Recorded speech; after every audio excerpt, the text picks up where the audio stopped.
Hi y'all, welcome back to my another new video.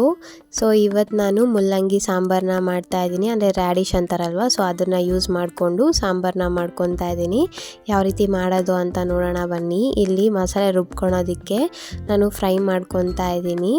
ಏನೇನಪ್ಪ fry ಮಾಡ್ಕೊತಿದ್ದೀನಿ ಅಂದರೆ, ಒಂದು ಬಾಣಲಿ ತೊಗೊಂಡಿದ್ದೀನಿ. ಫಸ್ಟ್ಲಿ ಬಾಣಲಿಯಲ್ಲಿ ಎಣ್ಣೆ ಹಾಕ್ಕೊಂಡು ಅದಕ್ಕೆ ಈರುಳ್ಳಿ, ಟೊಮ್ಯಾಟೊ, ಹಾಗೆ ಬೆಳ್ಳುಳ್ಳಿ ಮತ್ತು ಒಣಗಿದ ಮೆಣಸಿನ್ಕಾಯಿ ಇಷ್ಟನ್ನು ಹಾಕ್ಕೊಂಡು ಫ್ರೈ ಮಾಡ್ಕೊತಾ ಇದ್ದೀನಿ. ಅಂದರೆ ಅದೆಲ್ಲ ಸಾಫ್ಟ್ ಆಗಬೇಕು, ಟೊಮ್ಯಾಟೊ ಎಲ್ಲ ಸಾಫ್ಟ್ ಆಗಿ ಈರುಳ್ಳಿ ಎಲ್ಲ ಟ್ರಾನ್ಸ್ಪರೆಂಟ್ ಆಗಬೇಕು.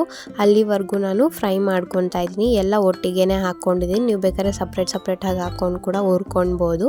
ನಾನಿಲ್ಲೆಲ್ಲ ಒಟ್ಟಿಗೆ ಹಾಕ್ಕೊಂಡು ಫ್ರೈ ಮಾಡ್ಕೊಂಡಿದ್ದೀನಿ. ಇದೆಲ್ಲ ಫ್ರೈ ಆದಮೇಲೆ ನಾನಿಲ್ಲಿ ಕೊತ್ತಂಬರಿ ಒಂದು ಅರ್ಧ ಕೈ ಹಿಡಿಯಷ್ಟು ಕೊತ್ತಂಬರಿ ಸೊಪ್ಪನ್ನ ಹಾಕ್ಕೊಂಡು ಅದನ್ನು ನೀಟಾಗಿ ಫ್ರೈ ಮಾಡ್ಕೊತಾ ಇದ್ದೀನಿ. ಫ್ರೈ ಮಾಡ್ಕೊಂಡಾದ್ಮೇಲೆ ಸಾಂಬಾರ್ ಪೌಡರ್ ಬರುತ್ತಲ್ವ, ಅಂದರೆ ನಿಮ್ಮ ಮನೇಲಿ ಸಾಂಬಾರ್ ಪೌಡರ್ ಅಥವಾ ಆಚೆಗಡೆ ತರೋದಾದರೂ ಓಕೆ, ಅದನ್ನು ನಾನಿಲ್ಲಿ 2 table spoons of sambar powder ಹಾಕ್ಕೊತಾ ಇದ್ದೀನಿ. ಸಾಂಬಾರ್ ಪೌಡ್ರಲ್ಲಿ ಖಾರ ಇರೋದ್ರಿಂದ ನಾನು ಒಣಗಿದ ಮೆಣಸಿನ್ಕಾಯಿನ ಎರಡೆರಡು ಹಾಕ್ಕೊಂಡಿದ್ದೀನಿ. ನೀವ್ಯಾರು ನಮಗೆ ಜಾಸ್ತಿ ಖಾರ ಬೇಕು ಅಂದರೆ ಇನ್ನೂ ಜಾಸ್ತಿ ಹಾಕ್ಕೊಂಡು ಅದನ್ನು ನೀಟಾಗಿ ರುಬ್ಕೊಂಡು ಬರಬೇಕು. ಈಗ ನಾನಿಲ್ಲಿ ಒಂದು ಕುಕ್ಕರ್ ಇಟ್ಕೊಂಡಿದ್ದೀನಿ. ಕುಕ್ಕರಲ್ಲಿ ಒಂದು 2 to 3 table spoons of oil ಹಾಕ್ಕೊಂಡು ಅದಕ್ಕೆ ಸಾಸಿವೆ ಮತ್ತು ಇಂಗು ಹಾಕ್ಕೊಂಡಿದ್ದೀನಿ.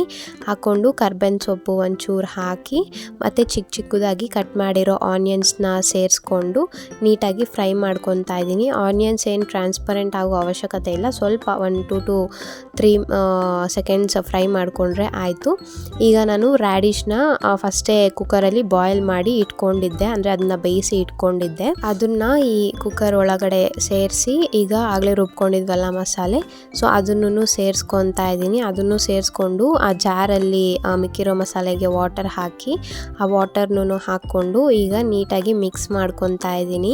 ನಿಮಗೆ ಯಾವ ಕನ್ಸಿಸ್ಟೆನ್ಸಿಯಲ್ಲಿ ಬೇಕೋ ಆ ಕನ್ಸಿಸ್ಟೆನ್ಸಿಯಲ್ಲಿ ಮಾಡ್ಕೊಳ್ಳಿ. ಸೊ ನೋಡ್ಬೋದು ನಾನು ಈ ಕನ್ಸಿಸ್ಟೆನ್ಸಿಯಲ್ಲಿ ಮಾಡ್ಕೊಂಡಿದ್ದೀನಿ. ಅಷ್ಟು ತೆಳ್ಳಗೂ ಇಲ್ಲ, ಅಷ್ಟು ಮಂದಗೂ ಇಲ್ಲ. ಸೊ ಈ ಕನ್ಸಿಸ್ಟೆನ್ಸಿಯಲ್ಲಿ ಮಾಡಿಕೊಂಡು ಉಪ್ಪು ಖಾರ ಎಲ್ಲ ಚೆಕ್ ಮಾಡ್ಕೊಳ್ಳಿ.